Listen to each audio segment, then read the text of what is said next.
하나님 아버지, 코로나 바이러스로 하여금 격리 중에 있는 우리 성도님들, 가정의 식구들 큰 아픔 없이 속히 나음을 입을 수 있도록 도와주시며, 오늘 또 공동체 교회 안에 함께 예배를 드리지 못하지만 영상으로 참여하는 그 자리에, 오늘 거룩한 교회 우리의 신앙의 자리에 함께 드리는 이 예배 위에 우리 주님 임마누엘 되어 주옵소서. 거룩하고 복된 예배가 되기를 원합니다. 우리에게 더 큰 은혜의 시간 되기를 원하오며, 이제 믿음으로 온 세계를 향하여 승리의 신앙과 삶을 이루어가기를 원하옵나니, 주의 주신 능력으로 이 시간 함께 하시고 우리에게 하나님의 사랑으로 채워 주옵소서. 준비하였다가 주님께 올려드린 예배 기도 위에 장로님의 간구함이 상달되기를 원합니다. 하나님의 거룩한 성호를 찬양하는 임마누엘 찬양대 위에 주께서 함께 하시고, 두세 사람이 모인 것에도 주님이 함께 하심을 믿고 우리에게 주어진 온 정성을 다하여 주의 거룩함과 은혜로우심과 그 사랑을 찬양합니다. 영광 중에 함께 하옵시며 이 시간도 종을 세워주시니 감사함을 드립니다. 예수님 이름으로 기도드립니다. 아멘. 책 영상을 띄워주시기 바랍니다.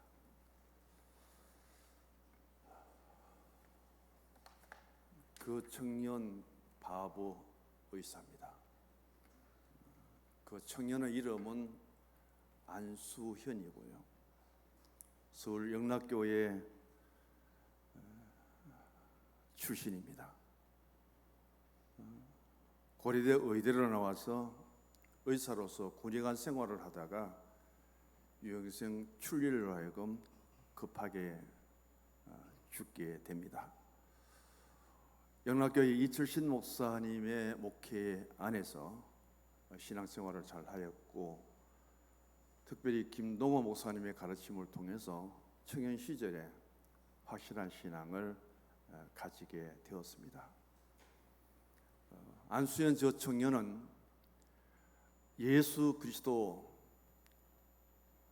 그 주님의 흔적을 자신이 가지기를 그렇게 소원하였죠.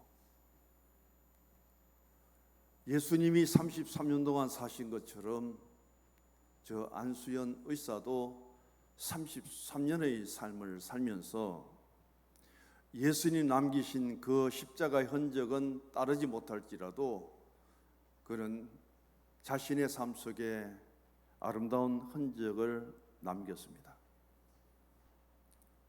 그의 남긴 신앙의 흔적과 그의 남긴 삶의 흔적은, 그는 떠나고 없지만은 그 흔적으로 하여금 많은 사람에게 감동을 주고 교회 청년들에게는 필독서가 될 만큼 그 청년 바보 의사는 우리에게 많이 소개를 되고, 인터넷에 들어가면은 아예 도배를 해 놓았습니다.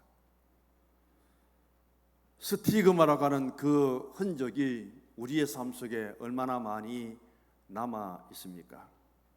한순간, 한 시간, 하루 그 삶 속에도 내가 무엇을 했든지 그 흔적이 남겨진 것을 통해서 참 아름답다, 참 보기 좋다, 그런 평가를 받으면 참 좋겠는데, 내가 남긴 그 흔적 때문에 상처가 되고 불쾌감을 주고, 그렇다면 결코 나의 그 순간순간에 행동과 삶은 올바르지 못했다는 것을 우리는 깨달을 수밖에 없고, 그런 자신을 성찰하면서 살아가는 삶이 진정한 그리스도인의 삶이 아닐까, 그런 마음을 가집니다.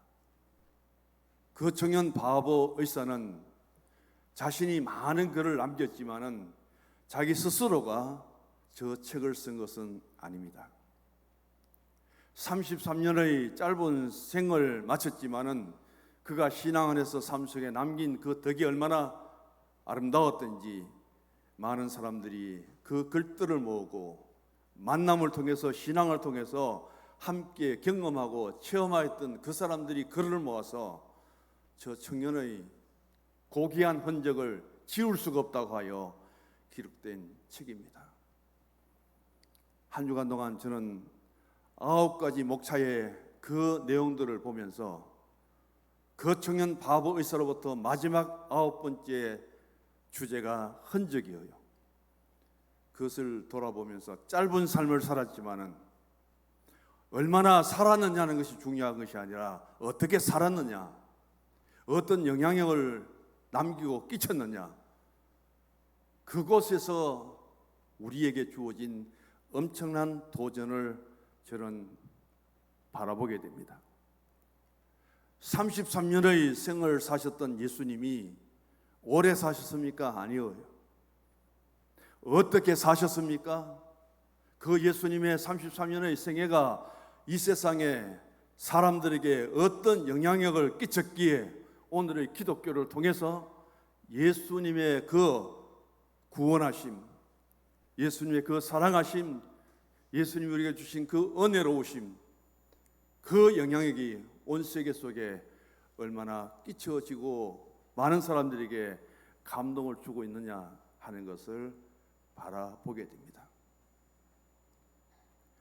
청년 안수연은 자신의 삶 속에서 예수님의 스티그마는 누구냐? 바로 안수연 자신이 되기를 원했다는 거예요. 하나의 문장을 쓰고 마지막에는 예수님의 스티그마 안수연이라는 말을 한 번도 놓치지 않을 만큼 그런 철저한 예수님의 그 삶을, 예수님의 신앙을, 예수님의 인격을 자신의 삶 속에 접목시키고 살아왔던 청년이었습니다. 그를 읽어보면 장례식장에서부터 이 안수연의 이야기가 기록됩니다. 영락교회 역사 속에서 한경직 목사님이 돌아가셨을 때 장례식 외에는 이만큼 많은 장례객들이, 조문객들이 모인 적이 없다고 그렇게 서술합니다. 여기에서 가장 강조하는 것은 그 장례식에 참석한 사람들이 서로 모르는 사람들이 너무 많았다는 거예요. 영락교회 교인, 그리고 안수연 씨를 아는 사람, 그 외에 전혀 모르는 사람들이 참석해서 그분들이 남긴 글들이 이 책에 담겨져 있습니다. 어떤 할아버지가 조문을 왔습니다. 그러면서 말해요. 저는 이 안수연 의사가 근무하던 병원의 구두닦이 노인입니다. 그런데 이 의사는 구두를 전혀 닦을 필요가 없는데도 불구하고 깨끗한 구두를 갖고 와서 그냥 손질만 잠깐 하고는 다른 사람보다 훨씬 더 많은 돈을 준다는 거예요. 그러면서 할아버지 힘들지 않아요? 외롭지 않아요? 외로우시면 예수 믿으세요. 하나님이 할아버지를 얼마나 사랑하시는지, 그러면서 그 할아버지의 구두 닦는 손을 잡고 기도를 해준대요. 그 청년의 그 모습을 잊을 수 없어서 자기가 이 장례식에 참석하여 조문을 한다고 그렇게 증언합니다. 나는 이 병원에 세탁을 맡은 아줌마입니다. 세탁물 커트를 끌고 지나갈 때는 다른 사람에게 부딪힐까 조심조심 끌고 갈 때 모두가 나를 외면하는데 그 의사는 한 번도 지나친 적이 없고 그 자리에 멈추어 선답니다. 아주머니 힘드시죠? 천천히 하세요. 너무 피곤해 보여요. 힘들어 보여요. 그리고는 약을 처방해서 다음 만날 때는 약까지 전해준답니다. 그리고는 또 예수 그리스도의 복음을 전하는 그런 의사였음을 자신이 잊을 수가 없다고 고백하더라고요. 한 어린 학생이 입원을 했습니다. 아파하는 그에게 가서 이 청년 의사는 말합니다. 치료 잘 받고 네가 퇴원하게 되면은 내가 멋진 선물을 내게 반드시 주겠노라고 약속을 합니다. 근데 어떤 사정상 이 아이가 퇴원할 때 안수현 의사 모르도록 퇴원을 했습니다. 그때 이 안수현 의사는 그 아이의 병원 차트를 보고 찾아서 지방에 있는 아이인데 그 지방에 있는 아이를 선물 꾸러미를 준비하고 찾아가서 선물을 전달하고 돌아오는 가장 바보스러운 의사였다고 그런 내용도 담겨져 있습니다. 병원이 파업을 하면은 이 약하고 병든 사람들을 환자를 두고 어디를 간단 말이냐, 의사들의 손가락 지탄을 받으면서도 그는 환자 곁을 꿋꿋하게 지켰다고 그렇게 기록합니다. 자신의 이야기가 아니에요. 모두가 다른 사람들이 그 안수현 씨를 지켜보고 그의 인격과 신앙을 바라보고 한마디씩 한 내용들입니다. 예수님 나이처럼 33살에 그가 세상을 떠났지만은 그가 남긴 그 흔적이 너무 귀하기에 영락교회는 물론이고 청년들의 필독서가 되어서 어떤 것이 예수님의 삶인가, 우리는 이 세상에 어떻게 살아가야 될 것인가, 나 때문에 어떤 영향력을 끼칠 수 있을 것인가, 그것을 신앙 속에서 토론하고 서로 나누고 그런 것으로 하여금 실제적인 삶 속에서 많은 은혜를 공감하고 있다는 그 사실을 잊을 수가 없지요. 오늘 우리들도 마찬가지입니다. 많이 살았든 적게 살았든 간에 우리는 내가 살아가는 삶의 무게가 반드시 있을 거예요. 우리가 쉽게 평가합니다. 저 사람 참 듬직하다, 무게가 있다, 저 사람은 좋은데 너무 가볍다, 너무 쉽게 말을 해버린다, 자기 스스로의 감정을 컨트롤하는데 너무 부족하다. 우리는 온갖 이야기들이 다 나옵니다. 짧은 삶을 살았지만은, 짧은 신앙을 가졌지만은 이 안수현 청년이 남긴 그 신앙의 무게는 얼마나 무거웠기에, 예수님의 십자가의 그 고난과 고통은 얼마나 무겁고 그 십자가의 내용이 얼마나 위대했으면 오늘 이 땅에 많은 사람들이 그 예수님을 통해서 이렇게 은혜를 받고 십자가의 그 은혜, 십자가의 그 구원, 십자가의 그 사랑을 잊지 못해서 그 주님 바라보며 눈물을 흘리고, 그 주님 바라보며 자신의 변화를 지켜보고, 그 주님 바라보며 내가 어떻게 살아야 되겠다는 새로운 다짐과 결단을 가져오는 모습들이 오늘 우리에게는 필요하지 않을까요? 코람데오라는 말을 많이 씁니다. 하나님 앞에서의 삶, 하나님 앞에서의 신앙입니다. 오늘 우리는 모두가 하나님 앞에 설 때에 가장 자신을 먼저 발견해야 될 것은 무엇인가 하면은 나는 하나님 앞에 죄인입니다.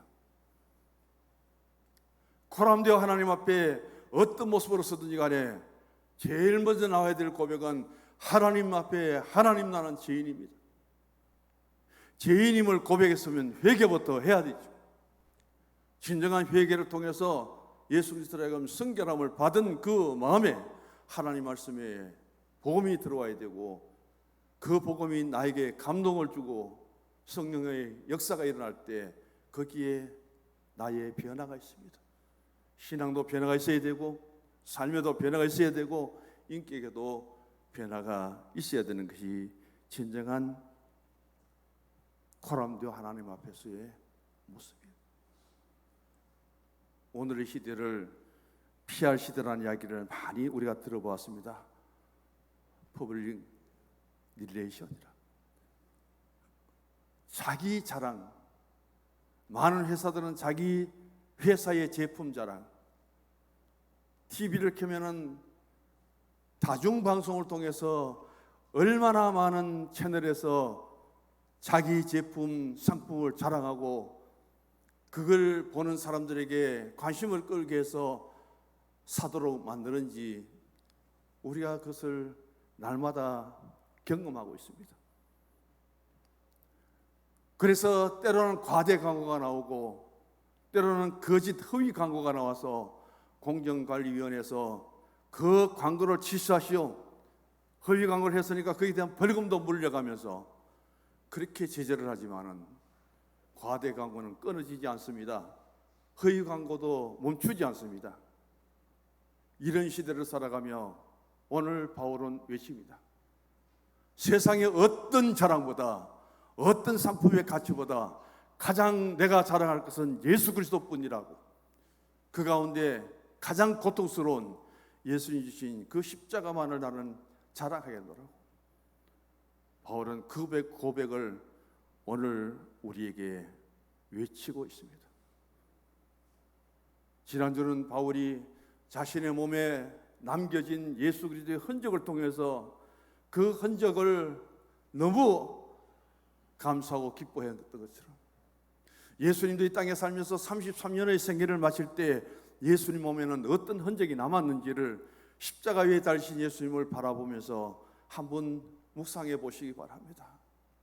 머리에 가시 면류관, 손발에 굵은 대못, 옆구리에 창을 찔린 상처 투성이의 예수님 모습, 채찍에 맞아서 온몸에 피가 쏟아지는 예수님의 그 몸에 주어진 육신의 흔적들, 상처들, 영적으로 마음으로 하나님 왜 나를 버리시나이까 그렇게 외치는 주님의 그 영적이고 육신적인 그 상처들, 주님은 그 모습 그대로 무덤 속에 들어가셨고 사흘 만에 부활하실 때 예수님의 그 모습은 육신적으로 세상에서 받았던 상처 하나 없이 깨끗한 모습으로 부활의 주님을 우리가 바라보게 됩니다.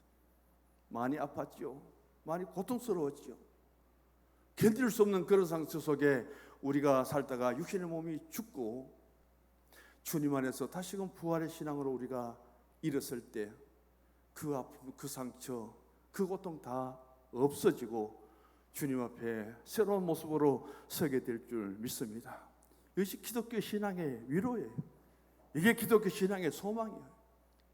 그것이 없다면은 똑같은 환경 세상 속에 살면서 그렇게 믿음으로 열심히 살았는데 상처받고 고통스럽고 말할 수 없는 그 아픔 속에 있었던 분은 참 불행하죠. 내가 언젠가는 이 세상을 떠날 때 내가 가졌던 어떤 육신의 그 흔적들, 상처들, 예수님이 하나님의 아들로 오셔서 그 상처를 깨끗하게 치유하고 그런 모습 속에서 예수님이 무덤 속에 들어가셨느냐? 아니잖아요.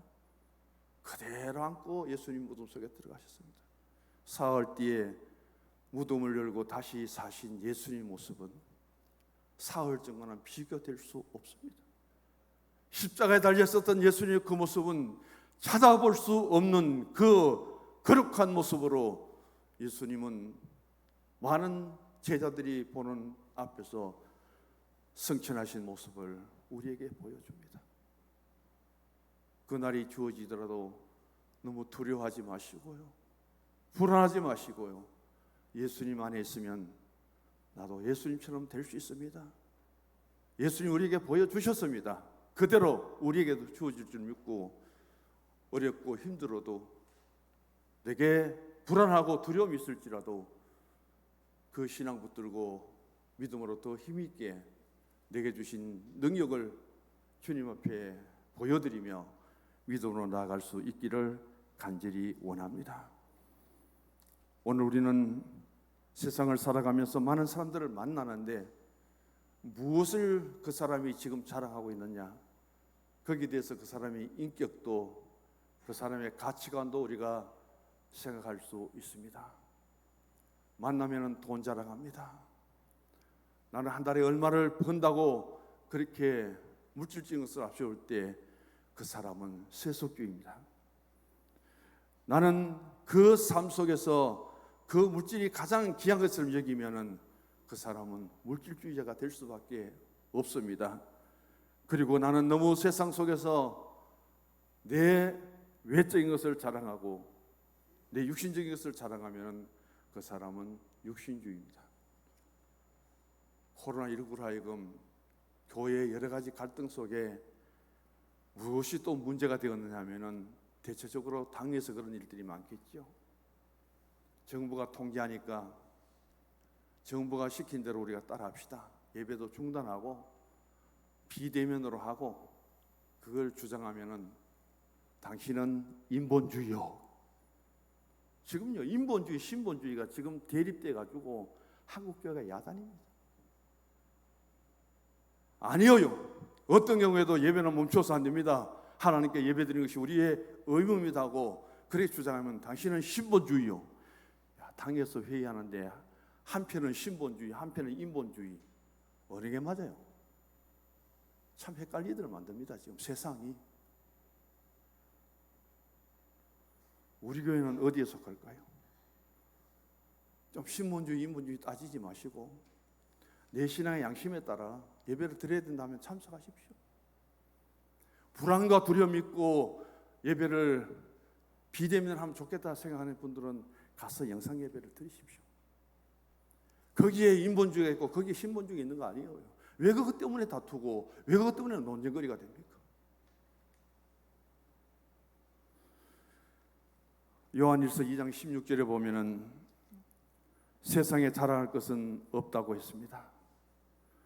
야고보서는 허탄한 것을 자랑하지 말라고 또 경고를 합니다. 바울은 말합니다. 나는 세상에 자랑할 것, 허탄한 것을 자랑할 것이 아니라 나는 일생을 살아가면서 예수님을 자랑해도 시간이 모자란다. 모두가 피하고 모두가 지기 싫어하는 예수님의 십자가를 나는 자랑해도 그 자랑을 다 할 수 없다고 그렇게 외칩니다.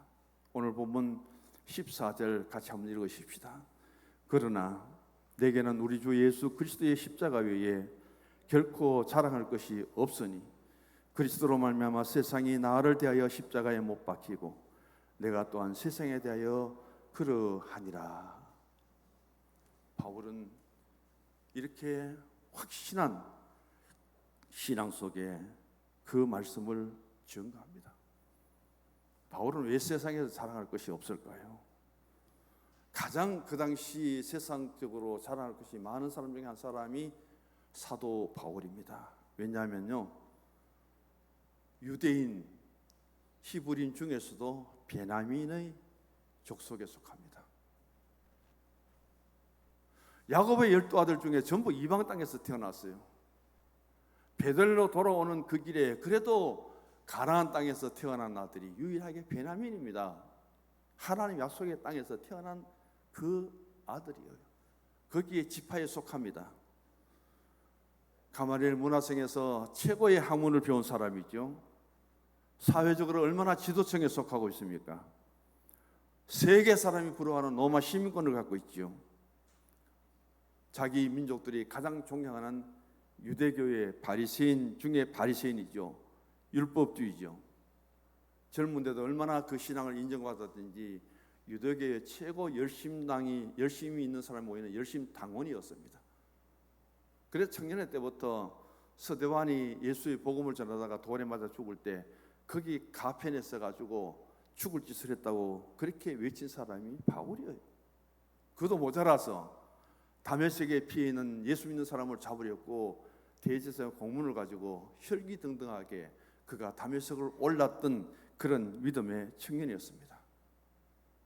그렇게 자랑할 것이 많았던 이 바울이 예수님을 알고부터, 예수님을 믿고부터, 예수님을 배우고부터 내게 있어서 가장 고상한 지식은, 최고의 지식은 예수님을 아는 지식이다. 가장 높은 학문은 예수님을 배우는 것이다. 거기에 그가 은혜를 받고 감동을 받아서 지금까지 세상적으로 가졌던 모든 자랑거리를 전부 배설물처럼 여겨버립니다. 우리 먹을 때는 맛있지만은 한번 배설된 그것을 다시 돌이켜서 먹고 그것이 아까워서 다시금 살펴보는 사람은 없잖아요. 한번 배설물처럼 버린 사도 바울은 다시 과거를 회상하고 과거를 찾으려고 과거를 돌아보지 않고 예수님의 가장 고상한 지식, 그 인격, 그 신앙을 위하여 달려갔습니다. 나는 달려갈 길을 달렸다는 거예요. 마쳤다는 거예요. 남들은 누워있을 때 나는 일어섰습니다. 일어선 뿐 아니라 남들이 그렇게 걸어갈 때 나는 달려갔습니다.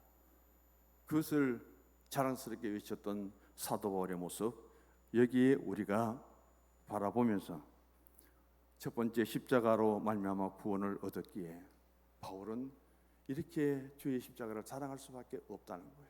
간단하게 진행하겠습니다. 여기는 다른 말씀 붙일 필요가 없어요. 십자가로 하여금 구원의 사건을 성경에서 가장 많이 증거합니다. 신약에서. 바울서 시를 통해서 이것 빼고 나면은 아무것도 없어요. 갈라디아서 3장 16절에 보면 사람이 구원을 얻는 것은 율법의 행위에서 난 것이 아니고 오직 예수 그리스도의 십자가의 구속의 은총을 통해서 믿음으로 얻는 것이다. 유대주의, 디아스포라 흩어진 유대인들이 얼마만큼 바울의 복음을 뒤쫓아가면서 방해를 합니까? 구원이라는 것은 할례를 행하고 할례의 흔적을 남기고 율법을 지킴으로 하여금 얻어지는 것이 아니라 믿음으로 얻어진다고, 그것을 바울이 가장 힘있게 전파하지요. 예수 그리스도께서 십자가를 지시기 전까지 모든 인간은 죄인이었습니다. 그 죄인의 가는 길은 사망이고요, 최종의 목적지는 지옥입니다. 그런 우리가 예수 믿으니까 하나님의 자녀가 되죠. 우리가 하나님의 나라 천국에 들어가죠. 그걸 증거해 주는 것이 바로 하나님 말씀 성경입니다. 우리가 아직 죄인 되었을 때 그리스도께서 우리를 위하여 죽으심으로 하나님께서 우리에 대한 자기의 사랑을 확증했다고 로마서 5장 8절에 말씀하고 있고, 베드로전서 2장 24절 25절에 보면 신이 나무에 달려 그 몸으로 우리 죄를 담당하셨으니 이는 우리로 죄에 대하여 죽고 의에 대하여 살게 하심이라. 제가 채찍에 맞음으로 너희는 나음을 입었나니 너희가 전에는 양같이 길을 잃었더니 이제는 너희 영혼의 목자가 감독 되신 이에게로 돌아왔느니라. 예수 만난 것이 이렇게 큰 복이고 큰 은혜라는 사실입니다. 우리는 세상에서 성인들을 보게 됩니다. 석가모니도 있고요, 공자도 있습니다. 그들의 깨달음과 그들의 학문은 아주 위대하죠. 그들이 남긴 그 학문의 도를 다 추적하고 다 따라갈 수 없습니다. 일생을 따라가 배워도 다 못 배워요. 일생을 깨달아도 다 못 깨달을 만큼 그들은 참 인생의 삶의 가치를 우리에게 가르쳐준 사람들입니다. 근데 문제는 뭐냐면은 석가나 공자가 우리를 위해서 대신 죽지는 않았다는 거예요. 그 사람들이 우리의 죄를 대신해서 죽은 사람이 아니라는 겁니다. 또 자기들을 믿으면 구원을 얻는다고 그렇게 말한 적도 없습니다. 자기들이 가르치는 그 도를 통해서 영원한 천국으로 들어간다고 그렇게 가르친 적도 없습니다. 다시 와서 너희들을 소망의 나라 하나님 나라로 데리고 가겠다고 약속도 하지 않았습니다. 누가 그것을 했느냐? 예수 외에는 누구도 그것을 가르친 적이 없습니다. 예수님 외에는 누구도 그 일을 할 수 있는 분이 없습니다. 바로 이것이 예수님의 귀한 믿음이고, 믿음을 통해서 예수님 가신 그곳에 우리도 가고 예수님 계신 그곳에 우리도 함께 할 수 있다는 것을 온전히 주장하고 가르칠 수 있는 것은 바로 교회요, 기독교밖에 없다는 사실이에요. 예수님이 십자가를 지심으로 구원을 얻었기에 우리는 마땅히 그 예수님의 십자가를 바울처럼 자랑할 수 있기를 원합니다. 두 번째, 십자가로 말미암아 바울은 자신이 변화를 받았기에 자랑하고 있습니다. 15절 말씀 보면 할례나 무할례가 아니고 오직 새로 지으심을 받은 자라고 그렇게 말씀합니다. 인간을 변화시키는 것은 당신은 할례를 받았기 때문에, 당신은 할례를 받지 않은 것 때문에 구원이 이루어지는 것이 아니에요. 진정한 인간의 구원은, 그리고 변화는 예수 그리스도의 십자가의 구속을 통해서 내가 죄 용서를 받고 하나님의 거룩한 자녀가 되고 그리스도 안에서 의롭게 되고, 그것을 통해서 나의 삶의 변화, 거룩이라는 것은 구분입니다. 오늘 날씨도 좋잖아요. 따뜻하잖아요. 봄나들이 가면 얼마나 좋을까요? 근데 우리는 어디 왔느냐? 하나님의 집에 왔습니다. 예배를 드립니다. 이게 구분이죠. 이게 거룩이에요. 이게 구분이에요. 가장 거룩한 그 구분은 주님 다시 오실 때 모든 세상 사람들은 심판을 받을 때 우리는 주에 의해서 휴거를 합니다. 들림을 받습니다. 세상에는 피할 수 없는 멸망의 그 심판이 임할 때 우리는 하늘나라 공중에서 어린 양의 혼인잔치에 참여합니다. 이것보다 더 구분되는 것이 어디 있을까요? 이것보다 더 거룩한 공동체의 모습을 어디에서 찾아볼 수 있을까요? 바울은 자신의 신앙과 삶의 전환점은 다메섹 도상입니다. 바울 신학에서 보면은 바울이 강조하는 것은 바로 이전에는 내가 어떻고 이제는 내가 어떻게 되었다. 그것을 구분짓습니다. 바로 다메섹 도상이 부활하신 예수님 만나기 이전과 부활하신 예수님 만난 이후에 바울은 얼마나 달라졌는가? 무엇이 그렇게 변화시켰는가? 왜 그렇게 변화되었는가? 그것은 바로 십자가의 예수님 그리고 부활하신 예수님 친히 찾아오셔서 사울 사울아 사울아 불러주신 그 예수님 그 주님 만남으로 하여금 완전히 변화되죠. 다메섹 도상에서 예수님 만나기 전에 바울이 행한 일들과 만난 이후에 바울이 행한 일들을 대조시켜 보십시오. 얼마나 다른가요? 우리는 한 사람의 변화가 어떤 영향을 끼치는가? 영국의 18세기 존 웨슬리 이야기를 하려고 했는데 시간이 없어서 지나갑니다. 오늘 우리는 신앙 속에서 진정한 십자가의 복음이 전해지는 곳에는 변화가 있다는 사실을 생각하고 십자가는 새로운 인생을, 십자가는 새로운 사회를, 십자가는 새로운 문명을, 십자가는 새로운 세계를 탄생시킬 수 있다. 이 십자가가 우리에게 있고 그 십자가를 믿는 믿음이 기독교다. 기독교는 자랑스러운 종교죠. 그 십자가는 나에게 있어서 자랑스러울 수밖에 없습니다. 왜? 그것을 통해서는 제사함을 받았기 때문에, 그것을 통해서 하나님 앞에 의롭다 인정을 받았기 때문에, 그것을 통해서 내가 하나님의 자녀가 되었기 때문에. 마지막입니다. 십자가를 통해서 우리는 승리할 수 있었기에 자랑해야 됩니다. 오늘 본문 14절을 보시면은 바울이 아주 자랑스럽게 고백합니다. 십자가에 못 박히고 내가 또한 세상에 대하여 그러하니라. 세상이 나를 대하여 십자가에 못 박히고 세상의 단절입니다.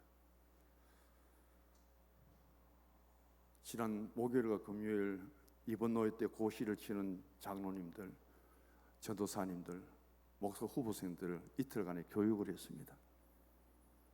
그 교육 중에 가장 강조되는 것은 이제 기름을 받는 장로님이 되실 때, 기름을 받고 이제 목회자의 길을 들어가게 될 때 무엇을 결단해야 되고 어떤 사명감을 가지고 소임을 해야 될 것인가, 거기에 대해서 가장 포커스를 맞추고 교육을 했습니다.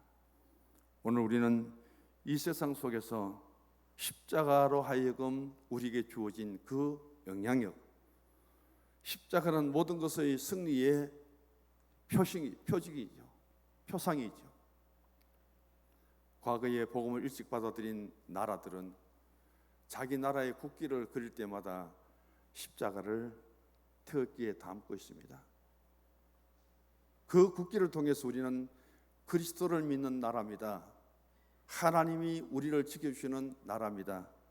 대체적으로 찾아보면은 스위스, 덴마크, 스웨덴, 영국, 노르웨이, 오스트리아, 뉴질랜드, 그리스, 미국 등 굉장히 많아요. 그렇게 복음을 받아들인 나라들이 이제는 이 문명 세계를 통해서 굉장히 혼탁해지고 약해지다는 사실입니다. 이번 미국의 하원 국회의원 개원될 때 거기에서 축도하신 분이 미국의 감리교 목사예요. 다 좋아요. 마지막 축도의 마지막이 중요합니다. 성부, 성자, 성령 이름으로 우리가 축도를 해야 되는데 신두신 모든 종류의 신들 그 이름으로 축도하노라. 이 다운 종교가 되어도 이 보통 종교가 아니고 미국이라는 사회는 기독교 국가 자체가 벌써 무너져 버린 거예요. 동성애, 벌써 합법화 다 시켜버렸죠. 어디까지 교회가 타락해야 될까? 어디까지 교회가 이 세상 속에 같이 휩쓸려 들어가게 될까? 한국교회는 얼마나 견딜 수 있고 얼마나 참을 수 있을까? 이번에 미국에서 온 총회장이요, 장로교 총회장이요, 동성애를 승인을 해버렸잖아요. 우리 교단의 총회 열리는데 저렇게 동성애를 승인한 교단의 총회장을 우리가 받아줄 수 있나 없나 굉장히 논쟁을 벌였거든요. 세상과 교회가 구분될 수 없을 만큼 지금 이상해져. 이런 속에 오늘의 기독교 전통을 우리가 어떻게 지켜갈 수 있을 것인가? 십자가를 사랑하는 나라, 십자가를 자랑하는 나라, 건강한 나라입니다. 복된 나라예요. 십자가를 사랑하는 하나님 백성, 십자가를 자랑하는 성도들은 반드시 주님께서 지켜주시고 은혜 가운데 인도해 주실 줄 믿습니다. 힘들고 어렵고 코로나19 우리가 불안할 때 히브리서 12장 2절과 3절 믿음의 주여 또 온전케 하시는 이 예수를 바라보자. 그 주님 바라보며 오늘 또 인자한 사랑의 눈으로 우리를 바라보시는 주님 앞에 나의 삶에 힘들고 어려운 그것을 주님께 기도할 때 작은 신음에도 응답하시는 하나님의 그 귀 기울이심을 바라보면서 사순절 넷째 주일 오늘 우리는 이 예배의 작은 흔적 속에 그럼에도 불구하고 흘리는 눈물의 흔적이라도 내 신앙의 자리에 믿음의 흔적이라도 남기고 이 제단을 떠나고 그 신앙 속에서 또 한 주간의 삶을 살아가고자 주님 앞에 다짐하는 그 예배의 모습을 우리 주님께 보여드릴 수 있는 가장 아름다고 귀한 오늘 이 낮예배가 되기를 주의 이름으로 축원합니다. 마지막 로마서 14장 8절을 같이 읽습니다. 우리가 살아도 주를 위하여 살고 죽어도 주를 위하여 죽나니 그러므로 사나 죽으나 우리가 주의 것이로다. 할렐루야. 하나님 아버지